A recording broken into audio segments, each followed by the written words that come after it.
এই হ্যাঁ গো হ্যাঁ, কি হলো? এই দেখো দেখো কি? আমার রাশি বলে কি বলেছে আজকে? কি বলেছে? বলেছে পুরনো জিনিস পাল্টে হ্যাঁ, নতুন জিনিস নিলে হ্যাঁ, লাইফ পুরো একদম চাকাচাক তাই? চাকাচাক। বাবা! তা তুমি কি নেবে? হ্যাঁ? কি নেবে? বলো, বলো। আমি এটাই কিন্তু সবচেয়ে আমি ভালো সুযোগ। ভেবে চিন্তে হ্যাঁ বলবে। হ্যাঁ, বলো, বলো ভালো কি তো নেবে? সুযোগ, খুব ভালো সুযোগ, আমার হ্যাঁ, লাইফটা পুরো চকাচক হয়ে যাবে। হ্যাঁ তো? বলো এবার কি নেবে? বলো শুনি একটু। কিন্তু হ্যাঁ। বলো, তাকিয়েছো কেন আমার দিকে? কিন্তু যেটা চাইছি সেটা পারবো না। মানে? কিভাবে না? তুমি কি চাইছো সেটা তো বলো খুলে। মনের কথা বলতে লুকিয়ে রেখে কি হবে? ভালো করে বলতে হয়। বলো কি চাইছো? পারবো না, হবে না সেটা। আরে বলো কি চাইছো? সত্যি সত্যি হবে। হ্যাঁ হবে, বলো। তাহলে তো পাল্টাতে গেলে সবচেয়ে লাইফের যে হ্যাঁ, হ্যাঁ। কি বলো? তাড়াতাড়ি বলো। খারাপ সময় খারাপ জিনিস সেইটাই পাল্টানো উচিত। হ্যাঁ।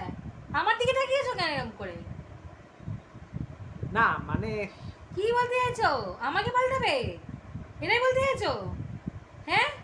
মরে গিয়ে ভূত হয়ে ঘাড়ে চেপে বসে থাকবো তবু পাল্টাতে দেবো না। অসভ্য লোক কোথাকার। নিজেই বললো এটাই সুযোগ, পাল্টে নাও। কি ভুলটা বললাম বলুন? আর পাল্টালে সত্যি গাড়ি চেপেই বসবে।